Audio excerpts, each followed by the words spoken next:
PV. Anwar മുഖ്യമന്ത്രി പിണറായി വിജയനെതിരെയും മുഖ്യമന്ത്രിയുടെ ഓഫീസിന് നേരെയും ആഭ്യന്തര വകുപ്പിന് നേരെയും ഉയർത്തിയ ചോദ്യങ്ങൾ കേരളം പോയ നാളുകളിൽ സജീവമായി ചർച്ച ചെയ്തതാണ്.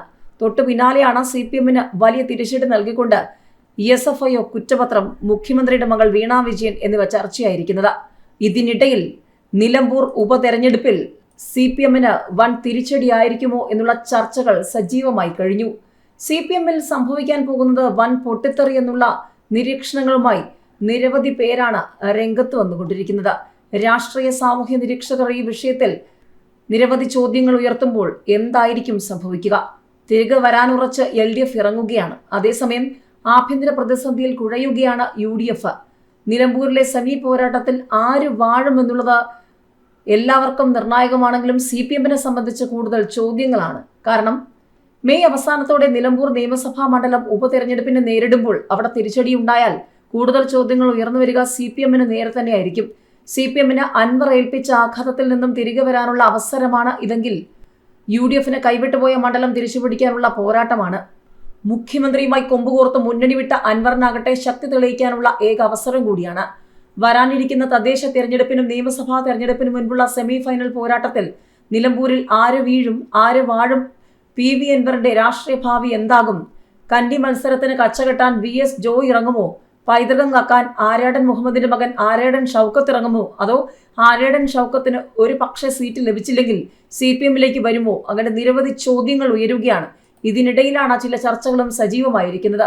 ഷൗക്കത്ത് ഇടത്തേക്ക് വന്നാൽ CPM-ൽ സംഭവിക്കാൻ പോകുന്നത് വൻ പൊട്ടിത്തെറി എന്നുള്ള ചർച്ചകളാണ് ചിലർ തുടക്കമിട്ടിരിക്കുന്നത്. നിലമ്പൂർ നിയമസഭാ ഉപതെരഞ്ഞെടുപ്പ് നടക്കാനിരിക്കെ നിലമ്പൂരിൽ രാഷ്ട്രീയ രംഗം അസാധാരണമാംവിധം ചൂടുപിടിച്ചിരിക്കുകയാണ്. ഏറ്റവും ഒടുവിൽ UDF-ലെ തർക്കത്തെ തുടർന്ന് ആര്യാടൻ ഷൗക്കത്ത് ഇടതുപക്ഷ സ്വതന്ത്രനായേക്കുമെന്നാണ് പുറത്തുവരുന്ന ചില റിപ്പോർട്ടുകൾ. അങ്ങനെ സംഭവിച്ചാൽ CPM-ന്റെ നിലമ്പൂരിലെ അടിത്തറ ഇളക്കുന്ന വലിയ പൊട്ടിത്തെറി ഉണ്ടാകുമെന്നുള്ള സൂചനകളും ചിലർ പുറത്തുവിടുകയാണ്. ആര്യാടൻ ഷൗക്കത്തിനോട് പരമ്പരാഗതമായി പോരടിക്കുന്ന നിലമ്പൂരിലെ വലിയൊരു വിഭാഗം CPM-ന്റെ നേതാക്കളും അണികളും ഷൗക്കത്തിനെ അംഗീകരിക്കുന്നില്ല. നിലമ്പൂരിൽ ഇടത് സ്വതന്ത്രനായി മത്സരിച്ച നിലമ്പൂർ മുനിസിപ്പൽ ചെയർമാൻ ഉൾപ്പെടെ ആര്യാടൻ ഷൗക്കത്തിനെ അംഗീകരിക്കാത്ത വലിയ വിഭാഗം ആ പാർട്ടി വിട്ട് പുറത്തുവരുമെന്ന സൂചനകളാണ് ചിലർ പുറത്തുവിടുന്നത്. കാലങ്ങളായി ആര്യാടൻ ഷൗക്കത്തിനോട് ചോദ്യങ്ങൾ ചോദിച്ചുകൊണ്ടിരിക്കുന്ന CPM അങ്ങനെയെങ്കിൽ CPM നടത്തിയ പോരാട്ടങ്ങൾ വിഴുങ്ങേണ്ടി വരുമോ എന്നാണ് ഒരു വിഭാഗം ചോദിക്കുന്നത്. ആര്യാടൻ ഷൗക്കത്തിനെ അംഗീകരിക്കാത്ത ഒരു വലിയ വിഭാഗം CPM-ന്റെ നേതൃത്വത്തിലുണ്ട്. പി.വി. അൻവർ എന്ന രാഷ്ട്രീയ സ്വതന്ത്രനെ പരീക്ഷിച്ച് തിരിച്ചടി കിട്ടിയ CPM നേതൃത്വം വീണ്ടും ഒരു പരീക്ഷണത്തിന് മുതിരാതെ പാർട്ടി സ്ഥാനാർത്ഥിയെ സ്വന്തം ചിഹ്നത്തിൽ മത്സരിപ്പിച്ച് കരുത്ത് തെളിയിക്കണമെന്നാണ് വലിയൊരു വിഭാഗം നേതാക്കന്മാരും അണികളും ആവശ്യപ്പെട്ടുകൊണ്ടിരിക്കുന്നത്.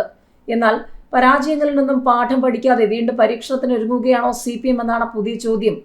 ആര്യാടൻ ഷൗക്കത്തിന്റെ സ്ഥാനാർത്ഥിയായി വീണ്ടും ഒരു പരീക്ഷണത്തിന് ശ്രമിച്ചാൽ വർഷങ്ങളായി ആര്യാടൻ ഷൗക്കത്തുമായി ബദ്ധവൈര്യം സൂക്ഷിക്കുന്ന നിരവധി CPM-ന്റെ പ്രവർത്തകർ, നേതാക്കന്മാർ ആ പാർട്ടി വിട്ട് പുറത്തുവന്ന് വലിയൊരു വിഭാഗം കോൺഗ്രസിലേക്കും മോശമല്ലാത്തൊരു വിഭാഗം പി.വി. അൻവറിന്റെ നേതൃത്വത്തിലുള്ള തൃണമൂൽ കോൺഗ്രസിലേക്കും ചേക്കേറുന്ന സാഹചര്യമാണ് ഉള്ളതെന്നാണ് ചില രാഷ്ട്രീയ കേന്ദ്രങ്ങൾ പറയുന്നത്.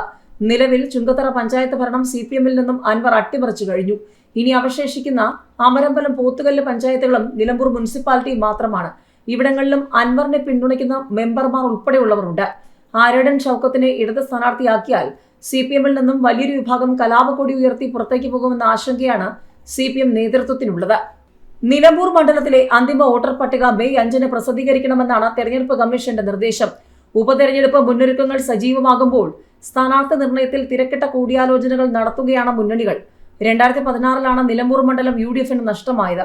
ആര്യാടൻ മുഹമ്മദ് പിന്മാറിയ മണ്ഡലത്തിൽ ആര്യാടൻ ഷൗക്കത്ത് മത്സരിക്കാൻ ഇറങ്ങിയെങ്കിലും പിതാവിന് നൽകിയ പിന്തുണ വോട്ടർമാർ മകന് നൽകിയില്ല. ഒരിക്കൽ കൈവിട്ട മണ്ഡലത്തിൽ വീണ്ടും ജനവിധി തേടാനുള്ള ആഗ്രഹം ആര്യാടൻ ഷൗക്കത്ത് പാർട്ടി നേതാക്കളെ അറിയിച്ചിരുന്നു. കുടുംബ പാരമ്പര്യവും സീനിയോറിറ്റിയും മുൻകാല പ്രവർത്തനങ്ങളും അനുകൂല ഘടകങ്ങളായി ആര്യാടൻ ഷൗക്കത്ത് ചൂണ്ടിക്കാണിക്കുന്നുമുണ്ട്. പി.വി. അൻവർ രാജിവെക്കുമെന്ന സൂചനകൾ ഉയർന്നതു മുതൽ മണ്ഡലത്തിൽ സജീവമാണ് ആര്യാടൻ ഷൗക്കത്ത്. DCC അധ്യക്ഷൻ VS ജോയിയുടെ നേതൃത്വത്തിൽ തെരഞ്ഞെടുപ്പ് പ്രാരംഭ പ്രവർത്തനങ്ങൾ കോൺഗ്രസ് നേരത്തെ തന്നെ തുടങ്ങിയതാണ്. ഏറ്റവും പ്രായം കുറഞ്ഞ DCC അധ്യക്ഷനായ VS ജോയ്ക്ക് ചെറുപ്പത്തിന്റെ കാര്യത്തിൽ മണ്ഡലം പിടിക്കാനാവുമെന്നാണ് പ്രതീക്ഷ. ക്രൈസ്തവ സമുദായത്തിന്റെയും മുസ്ലിം ലീഗിന്റെയും പിന്തുണയും ജോയ് പ്രതീക്ഷിക്കുന്നുണ്ട്. ലീഗ് നേതാക്കളുമായുള്ള അടുപ്പവും മലപ്പുറത്ത് UDF മുന്നണിയെ മികച്ച രീതിയിൽ നിലനിർത്തുന്ന തരത്തിലുള്ള പ്രവർത്തനവും ജോയ്ക്ക് അനുകൂലമാകും.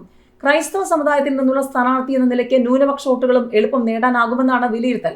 22% വരെയാണ് നിലമ്പൂർ മണ്ഡലത്തിലെ ക്രൈസ്തവ വോട്ടുകൾ. സമീപകാലത്ത് ആര്യാടൻ ഷൗക്കത്ത് എടുത്ത നിലപാടുകൾക്കെതിരായി പ്രാദേശികമായി ഉയർന്ന വിയോജിപ്പുകളും അനുകൂലമാവുക VS ജോയിക്ക് തന്നെയായിരിക്കും. ആര്യടൻ ഷൗക്കത്തിനൊപ്പം VS ജോയും തിരഞ്ഞെടുപ്പിൽ മത്സരിക്കാനുള്ള താല്പര്യം അറിയിച്ചതോടെ രണ്ടിലൊരാളെ തിരഞ്ഞെടുക്കൽ കോൺഗ്രസിന് അത്ര എളുപ്പമാവില്ല. ഭരണവിരുദ്ധ വികാരം UDFന് അനുകൂലമാണെന്നിരിക്കെ രണ്ട് നേതാക്കൾ തമ്മിലുള്ള തർക്കത്തിൽ മണ്ഡലം കൈവിട്ടു പോകാതിരിക്കാൻ UDFന് നന്നെ പാടുപെടേണ്ടി വരും. തെരഞ്ഞെടുപ്പിലെ ജയസാധ്യതകളും വോട്ടർമാരുടെ സ്ഥാനാർത്ഥി താൽപര്യങ്ങളും ഉൾപ്പെടെ പരിശോധിക്കാൻ 2 സർവേകൾ കോൺഗ്രസ് നടത്തിയെന്നും റിപ്പോർട്ടുകൾ ഹൈക്കമാൻഡിന് കൈമാറിയുമെന്നുള്ള നിരീക്ഷണങ്ങളുമുണ്ട്. ഒറ്റപ്പേരിലേക്ക് എത്തുക എന്നത് പ്രതിസന്ധിയായതിനാൽ VS ജോയിയുടെയും ആര്യടൻ ഷൗക്കത്തിന്റെയും പേരുകളടങ്ങിയ പട്ടിക ഹൈക്കമാൻഡിന് കൈമാറാനാണ് സാധ്യത. കേരളത്തിന്റെ ചുമതലയുള്ള ദീപദാസ് മുൻഷി മുതിർന്ന നേതാക്കൾ ഉൾപ്പെടെയുള്ളവരുമായി ചർച്ച നടത്തിയ ശേഷമായിരിക്കും സ്ഥാനാർത്ഥിയെ പ്രഖ്യാപിക്കുക. സ്ഥാനാർത്ഥി നിർണയത്തിലെ തർക്കം തെരഞ്ഞെടുപ്പ് പ്രവർത്തനങ്ങളെ ബാധിക്കാതിരിക്കാൻ പ്രത്യേകം ശ്രദ്ധിക്കുന്നുണ്ട് കോൺഗ്രസ്.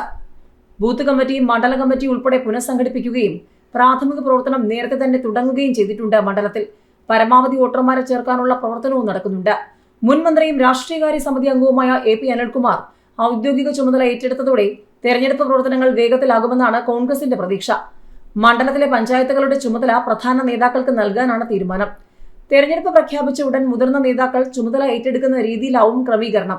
തെരഞ്ഞെടുപ്പ് പ്രഖ്യാപിച്ച് 24 മണിക്കൂറിനകം തന്നെ സ്ഥാനാർത്ഥിയെ പ്രഖ്യാപിക്കുമെന്നാണ് നേതാക്കൾ അറിയിച്ചിട്ടുള്ളത്.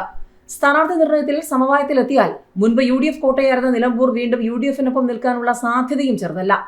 തുടർ ഭരണമെന്ന മോഹത്തിന് ഭരണവിരുദ്ധ വികാരം തടയിടുമോ എന്നതാണ് ഇടതുപക്ഷം നേരിടുന്ന പ്രധാന വെല്ലുവിളി. 30 വർഷത്തോളം ആര്യടൻ മുഹമ്മദ് ജയിച്ചിരുന്ന നിലമ്പൂർ മണ്ഡലത്തിൽ 2 തവണ അട്ടിമറി വിജയം നേടിയാണ് അൻവർ ഇടത് കേന്ദ്രങ്ങളിൽ താരമായത്. PV അൻവറിലൂടെ പിടിച്ചെടുത്ത ഉരുക്കുകോട്ട PV അൻവറിലൂടെ തന്നെ നഷ്ടമാകുമോ എന്നതാണ് CPMനുള്ള പ്രധാന ആശങ്ക. അൻവർ മണ്ഡലം ഒഴിഞ്ഞതു മുതൽ CPM സംസ്ഥാന സെക്രട്ടേറിയറ്റ് അംഗം M സ്വരാജ് നിലമ്പൂരിൽ ക്യാമ്പ് ചെയ്ത് പ്രവർത്തിക്കുന്നുണ്ട്. സ്വരാജ് ജില്ലാ കമ്മിറ്റി അംഗം P ഷബീർ, മേഖലാ കമ്മിറ്റി അംഗം VM ഷൗക്കത്ത് എന്നിവരുടെ പേരാണ് LDF സ്ഥാനാർത്ഥി പട്ടികയിലുള്ളത്. കോൺഗ്രസ് സ്ഥാനാർത്ഥി പ്രഖ്യാപനം കൂടി വിലയിരുത്തിയ ശേഷമാകും സ്ഥാനാർത്ഥി നിർണയത്തിൽ അന്തിമ തീരുമാനമെടുക്കുക. മലപ്പുറം ജില്ലാ രൂപീകരണത്തിന് ശേഷം CPMനെ സംബന്ധിച്ച് പാർട്ടി ചിഹ്നത്തിൽ ആരും ജയിച്ചിട്ടില്ലാത്ത മണ്ഡലം കൂടിയാണ് നിലമ്പൂർ. ജില്ലാ രൂപീകരണത്തിനു ശേഷം ആദ്യമായി നടന്നത് കുഞ്ഞാലിയുടെ മരണത്തെ തുടർന്നുള്ള ഉപതെരഞ്ഞെടുപ്പായിരുന്നെങ്കിലും അന്ന് വിജയിച്ചത് കോൺഗ്രസിന്റെ MP ഗംഗാധരനായിരുന്നു. പാർട്ടിക്ക് പുറത്തെ വോട്ടുകൾ കൂടി സമാഹരിക്കാൻ കഴിയുന്ന സ്വതന്ത്ര സ്ഥാനാർത്ഥികളാണ് നിലമ്പൂരിൽ ഇടതുപക്ഷത്തിനായി വിജയം നേടിയത്. 1982-ൽ TK ഹംസയും 2016, 2021 വർഷങ്ങളിൽ PV അൻവറും ജയിച്ചതും ഈ ഫോർമുലയിലാണ്. അൻവർ ഇടഞ്ഞതോടെ സ്വതന്ത്ര സ്ഥാനാർത്ഥികളെ നിർത്തിയുള്ള പരീക്ഷണം വേണ്ടെന്ന് പാർട്ടി പ്രവർത്തകർക്കിടയിൽ നിന്ന് തന്നെ അഭിപ്രായങ്ങളുണ്ടെങ്കിലും കോൺഗ്രസുമായി തെറ്റി ആര്യടൻ ഷൗക്കത്ത് പാർട്ടി വിട്ടാൽ വീണ്ടും ഒരു സ്വതന്ത്ര സ്ഥാനാർത്ഥി പരീക്ഷണത്തിലേക്ക് പാർട്ടി കടക്കാനുള്ള സാധ്യതകളും തള്ളിക്കളയാനാകില്ല. പാലക്കാട് ഉപതെരഞ്ഞെടുപ്പിൽ UDF ജയിച്ചത് ഭരണവിരുദ്ധ വികാരം കൊണ്ടല്ലെന്ന് വാദിക്കുന്ന ഇടതുപക്ഷത്തിന് ഭരണവിരുദ്ധ വികാരം ഇല്ലെന്ന് തെളിയിക്കാനുള്ള അവസാന തെരഞ്ഞെടുപ്പിന് കൂടിയാണ് നിലമ്പൂരിൽ കളമൊരുങ്ങുന്നത്. സർക്കാർ 4 വർഷം പൂർത്തിയാക്കുന്ന വേളയിൽ എത്തുന്ന തെരഞ്ഞെടുപ്പിൽ സർക്കാരിന്റെ മുഴുവൻ പ്രവർത്തനങ്ങളും വിലയിരുത്തപ്പെടുമെന്ന് ഉറപ്പ്. ആശാ വർക്കർമാർ ഉൾപ്പെടെ സർക്കാരിനെതിരെ തെരുവിലിറങ്ങുകയും മദ്യനയവും വന്യമൃഗ പ്രശ്നങ്ങളും ലഹരി വ്യാപനവും വർദ്ധിച്ചു വരുന്ന ക്രമസമാധാന പ്രശ്നങ്ങൾ ഉൾപ്പെടെ ചർച്ചയാകുമ്പോൾ ഈ പ്രതിസന്ധിയെ പാർട്ടി എങ്ങനെ മറികടക്കും എന്നതാണ് നിർണായകം. അൻവർ LDF വിട്ടതുകൊണ്ട് ഇടതുപക്ഷത്തിന് നഷ്ടമുണ്ടായില്ലെന്നും നഷ്ടമുണ്ടായത് PV അൻവറിനാണെന്നുമാണ് നിലവിൽ പാർട്ടി നടത്തുന്ന പ്രചാരണം. എന്നാൽ അൻവർ ഉയർത്തിയ വിഷയങ്ങളും ഈ തെരഞ്ഞെടുപ്പിൽ സജീവ ചർച്ചയാകും. ADGP അജിത് കുമാറിനെതിരായി അൻവർ ഉയർത്തിയ ആരോപണങ്ങൾ, സ്വർണ്ണക്കടത്തിൽ നടത്തിയ വെളിപ്പെടുത്തലുകൾ, മലപ്പുറത്തെ ക്രിമിനലൈസ് ചെയ്യുന്ന രീതിയിൽ മുഖ്യമന്ത്രി ഉൾപ്പെടെ നടത്തിയ പരാമർശങ്ങൾ, അജിത് കുമാറിനെ മാറ്റി നിർത്തുമെന്ന് പറഞ്ഞ സർക്കാർ DGP റാങ്കിലേക്ക് നൽകിയ സ്ഥാനക്കയറ്റം, P ശശിക്കെതിരെ അൻവർ ഉയർത്തിയ പരാമർശങ്ങൾ ഇതെല്ലാം തെരഞ്ഞെടുപ്പിൽ കളം പിടിക്കും. BJPക്ക് വോട്ട് വിഹിതം കുറവുള്ള മണ്ഡലങ്ങളിൽ ഒന്നാണ് നിലമ്പൂർ. സംസ്ഥാന അധ്യക്ഷനായി രാജു ചന്ദ്രശേഖർ ചുമതലയേറ്റ ശേഷം ആദ്യം എത്തുന്ന തെരഞ്ഞെടുപ്പിൽ വോട്ട് വിഹിതം ഉയർത്താൻ എന്ത് നടപടികൾ സ്വീകരിക്കുമെന്ന ആകാംക്ഷയിലാണ് BJP ക്യാമ്പ്. ക്രൈസ്തവ സമുദായത്തിൽ നിന്നുള്ള സ്ഥാനാർത്ഥിയെ നിർത്താനുള്ള ശ്രമങ്ങൾ പാർട്ടിക്കുള്ളിൽ നടക്കുന്നുണ്ട്.